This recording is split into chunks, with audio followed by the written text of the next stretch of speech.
It's Saturday, November 12th, 2022. I'm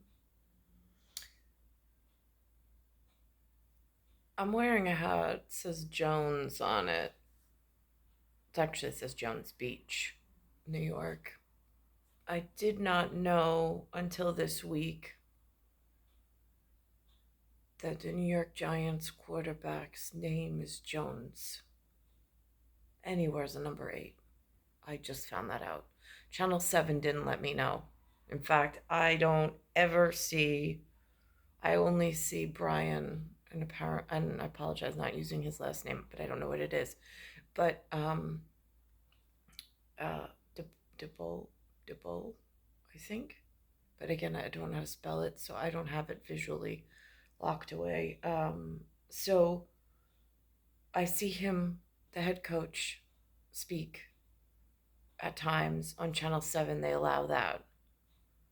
But where I am on the news media, they don't let the quarterback speak. I don't know if that's like an internal Brady Bunch thing. Not sure.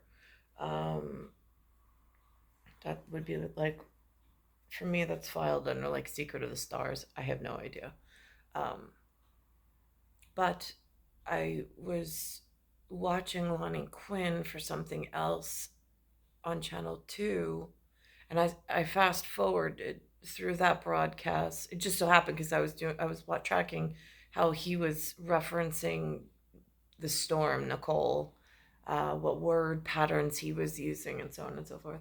So as I'm watching and listening to him, I decided to watch through the episode to see who their cast is. And as I go towards the end, I noticed, I was like, oh, Channel 2 has answers. They tell me who the quarterback is. So I uncovered that. And now as I'm looking at the screen, it says QB, which is interesting considering when I run it's QB1381. Hmm. So I went out today. It was 2 hours door to door.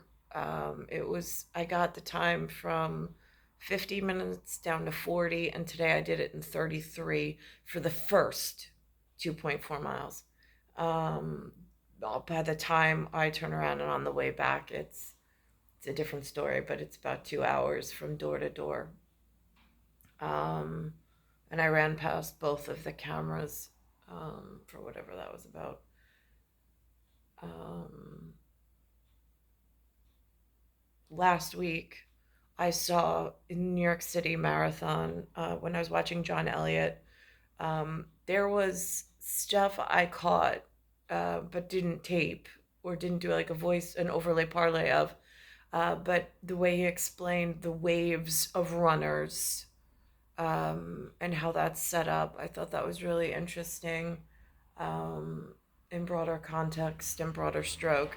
And then he also mentioned, um, he also interviewed a Tom from Germany who was deaf. Um,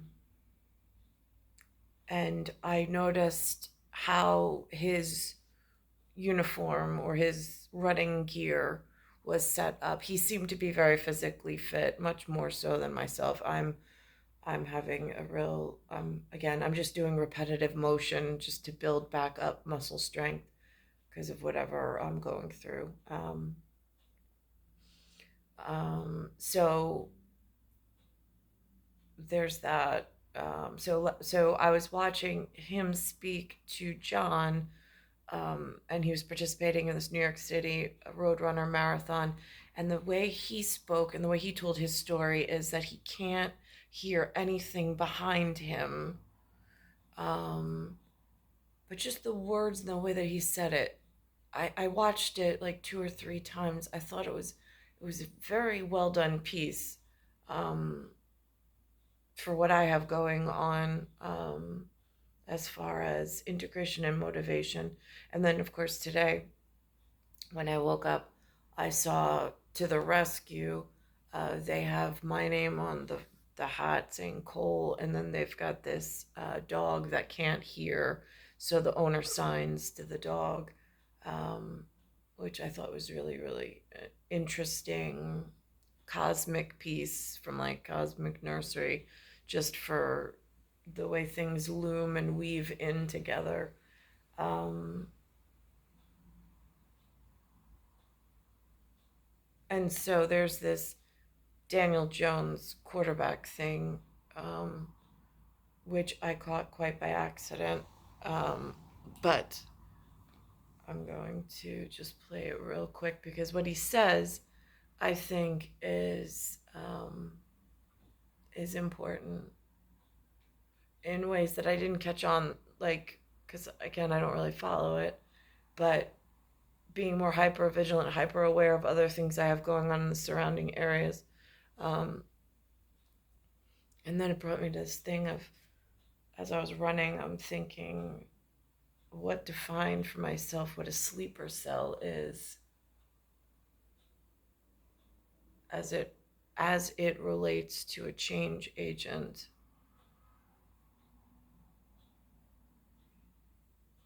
And where the like, and again, and then I go down like other paths of logic as I was running. I mean, I had 2 hours to just think on it. So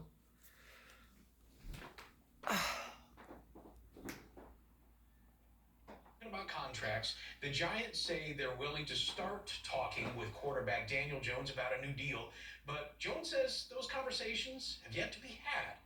It's safe to say the Giants are exceeding expectations, and so is Daniel Jones. He wasn't expected to re-sign before the season began, but his strong play has changed all that. His passing numbers may be underwhelming, but he is the fourth leading rusher amongst quarterbacks in the NFL. More importantly, he's led the Giants to a 6-2 record. So does he believe he's done enough to get a new deal? There's always more to do. I think, just for me personally, I think I have, expectations of myself and goals for myself to continue to improve week to week, and how that's seen by other people, is really out of my control. All right, last night against the Knicks, Kevin. So I thought that was interesting. They also put a part on this morning about the NIH guy, Fauci. Um, did not know personally that he served under through several presidents' administrations. I had no idea. Um, did not know that he was under death threats consistently. Not something I would ever think of, like on the forefront of everybody being so wonderful and honorable that at certain levels of humanity. Um, and so, and then he speaks of how how like he wants to be remembered, just that he never left anything on the field and that he did the best that he possibly could. I thought that that was really well spoken of. I'm going to try to cue that up. That was on this Saturday, CBS Saturday mornings, E46. Here she says, after a 54-year career. 54-year career, America's top doc is in reflection. When you look back on your life, what do you want people to take from it, to remember you by? Judging my accomplishments is for somebody else to do, but what I would like people in a broad sense to know is that I gave it everything I had and I didn't leave anything on the field. And something I learned. Also, I thought, because it's a longer piece, which I don't need, it's not a sales piece for me. So he mentioned something about going back to that textbook. Like there's a textbook answer. There's those that go by the book and go by the textbook. So there's one standard reality, and that there's some vote of confidence in the way that you participate, that it's not going to come back to bite you, or it's not going to come back and hurt you in some way. That I think is really key, and I don't know why there's been some divergence in the last few decades, pushing some other narrative or withholding the ability to get that level of continuity across a specific sector of the population, which is how that sleeper cell was formed, by being informed or being kept out of formation or kept out of some standard level of consciousness that everybody was partaking in. It seems like there's intervals, and I mean, it is such a wide gap between the top and the bottom, and then all of these cycles that have gone on. I mean, I'm just one person, but a theoretical rescue and bringing someone to a level where they should be in this day and age should be like hypersonic fast with stealth precision. But instead, it's this long, drawn out death, it feels like. And it could have been all avoided all along. I mean, I was born in a certain set of cosmic circumstances, and I know of one inside a very well-to-do group that did very, very well. Why was I kept on the outside in the complete opposite and detriment and unbeknownst and completely blind and deaf? Then hunted, hurt, jumped, poisoned, still can't get the correct health care or answers as to what's going on. But here we are at self-diagnosis AMA, I suppose. Not because I want to, just because I don't have any level of intelligence working in semblance of a reality to actually promote my health and standard of living. It's like everybody just, I don't know, whatever. It's star 1978, star 8378, Nicole, Cattaruzza, it's Earth, solar system, Milky Way, universe, galaxy is broken, and it's Bayside Station, Bayside, New York, 11361.